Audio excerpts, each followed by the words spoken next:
प्रिय दर्शकों और श्रोताओं, जय सिया राम, जय श्री कृष्णा। दादू दयाल जयंती।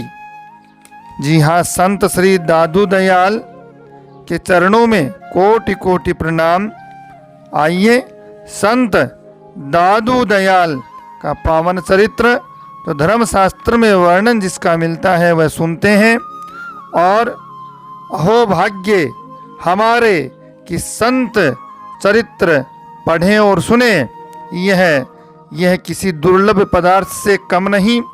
तो संत श्री दादू दयाल जयंती पर संत श्री दादू दयाल जी का जन्म चरित्र और उनका महान जो कार्य है मानव कल्याण का, मानव जाति के लिए मार्गदर्शन किया उन्होंने, सभी धर्मों में समन्वय बिठाया, निर्गुणी संत थे। आइए उनका पावन चरित्र पढ़ें, सुने। मध्यकाल भक्ति काल में कई बड़े संत हुए, जिनमें संत दादू दयाल का नाम बड़ी प्रमुखता से लिया जाता है।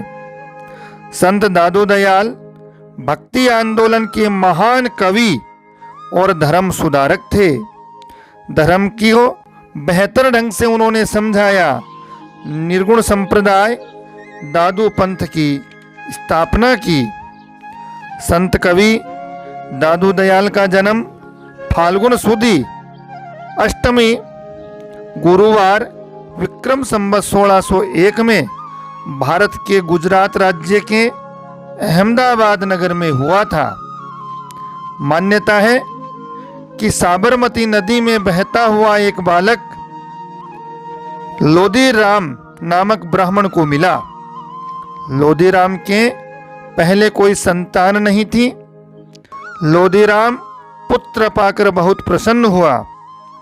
बालक का पालन पोषण भी किया।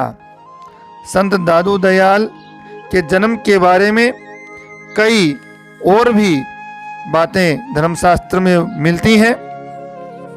तो धर्मशास्त्र में वर्णन है कि लोदीराम ब्राह्मण को एक बार एक संत ने दर्शन दिए। संतान न होने से दुखी लोदीराम ने संत से कही। संत ने पुत्र का वरदान दे दिया और कहा कि साबरमती नदी पर कमल पत्र पर शयन करते हुए बालक तुम्हें जब भी मिले तो अपने घर ले आना। एक दिन श्री लोदीराम ब्राह्मण को संत के कहे अनुसार नदी में कमल के पत्र पर बालक मिला। इसी प्रकार संत शिरोमणि सदगुरु श्री दादू दयाल जी महाराज का अवतार शुभ मिति फाल्गुन सुदी अष्टमी गुरुवार विक्रम संवत 1601 में हुआ। वर्णन मिलता है कि संत कवि दादू दयाल के पिता का नाम लोदीराम और माता का नाम बसीबाई था। उनके पिता धुनिया पिंजारा रुई धुनने वाली जाति को धुनिया कहा जाता है। मान्यता है कि संत दादू को जन्म के उपरांत तत्काल ही किसी अज्ञात कारण इनकी माता ने साबरमती नदी में प्रवाहित कर दिया। कहते हैं लोदीराम ब्राह्मण ने बालक को देखा और घर ले आया। दादू को पुत्र हुए तो उनका नाम था गरीबदास और मिस्किनदास तथा दो पुत्रियां थी, नानीबाई और माताबाई। दादू के गुरु बुढ़न नाम के एक अज्ञात संत थे। जी हाँ, ऐसा वर्णन मिलता है। अब बात करें दादू दयाल के पावन चरित्र की, तो उनके गुणों के कारण ही उनका नाम दादू रखा गया। वे परोपकारी थे, दीनों पर दया करने वाले थे, क्षमाशील थे, संतोषी स्वभाव के थे, करुणामय स्वभाव के थे। विक्रम संवत 1620 में मात्र 12 वर्ष की छोटी सी उम्र में ही दादू दयाल जी ने घर छोड़ दिया।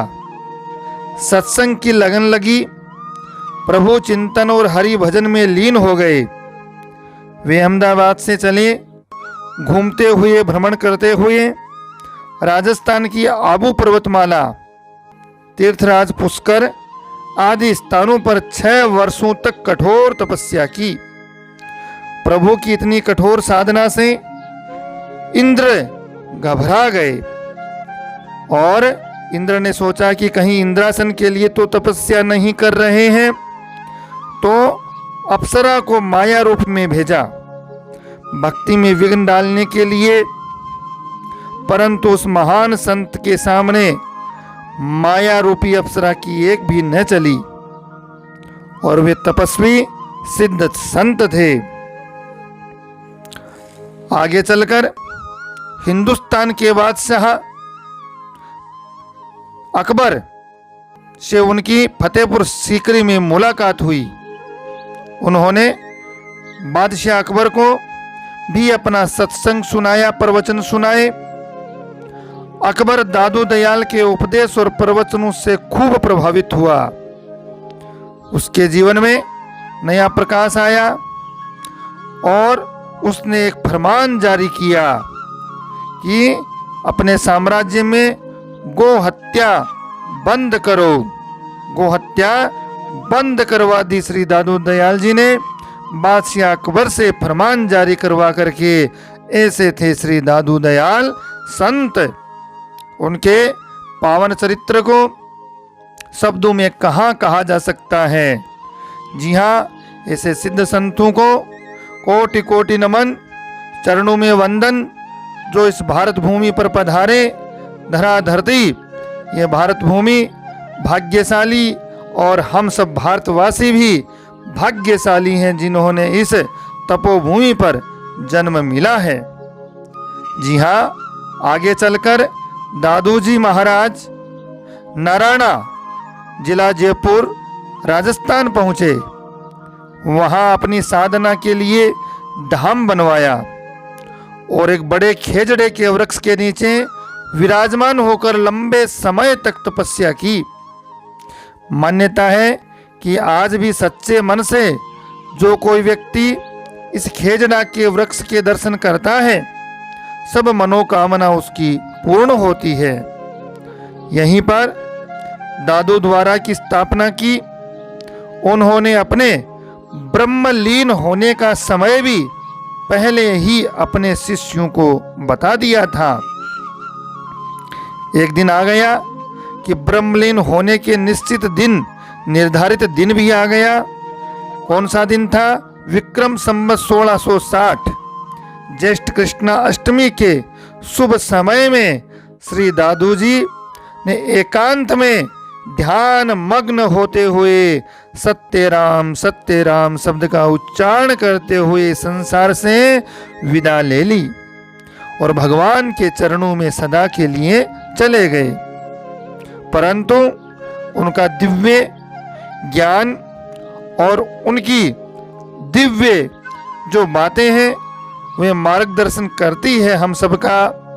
और सत्य है कि श्री दादू दयाल जी महाराज के इस धाम पर आज भी यदि कोई दर्शन करे, सच्चे मन से उस खेजड़ा के नीचे अपनी मनोकामना रखें, तो सब संकट भी कटते हैं और श्री दादू दयाल जी की असीम अनुकंपा कृपा उसे प्राप्त होती है। जी हाँ, वे यही हैं। उनके मार्गदर्शन के जो वाक्य थे, दादू दयाल जी के जो दोहे हैं, वह हमें सदा मार्गदर्शन करते रहते हैं। श्री दादू दयाल जी महाराज के द्वारा स्थापित दादू पीठ, दादू पंथ मानव कल्याण के कार्य में लगा हुआ है। प्रत्येक वर्ष फाल्गुन शुक्ल अष्टमी को नरेना धाम में भव्य मेले का आयोजन होता है। वे एक निर्गुण संत कबीर जी के समान थे। जैसे कबीर जी निर्गुण संत थे, वैसे ही दादू दयाल थे। दादू अनुभव वाणी में लगभग 5000 दोहे हैं। 5000 दोहों का एक विस्तृत ग्रंथ है। इस पंथ के लोग सतराम कहकर ही अभिवादन करते हैं, सतराम। और उनके अनुयायी मूर्ति पूजा नहीं करते, परंतु भगवान श्री राम को मानते हैं।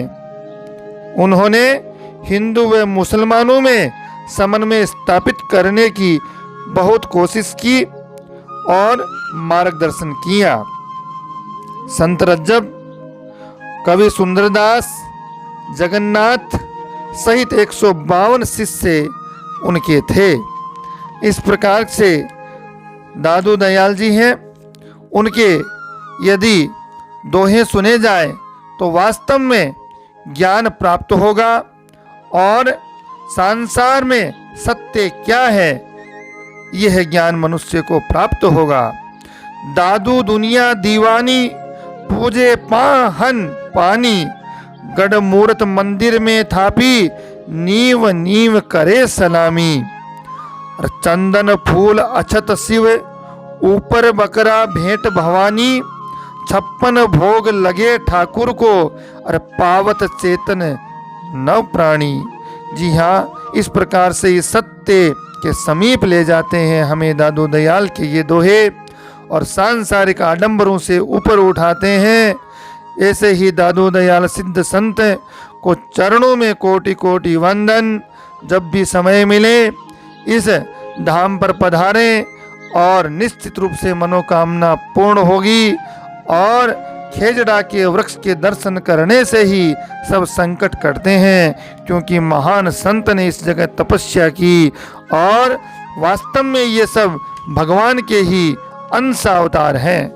सिद्ध संत भगवान के ही अंश अवतार हैं। उनको बारंबार प्रणाम। किसी भी प्रकार की उनके पावन चरित्र में पढ़ने में कोई भी प्रकार की त्रुटि रही है तो आप लोग और संत श्री दादू दयाल जी मुझे क्षमा करेंगे, ऐसी मेरी उम्मीद है। और आप वीडियो चैनल को लाइक शेयर सब्सक्राइब कीजिए। साथ ही आप अपना स्नेह प्रेम इसी प्रकार बनाए रखें। जय सिया राम, जय श्री कृष्णा।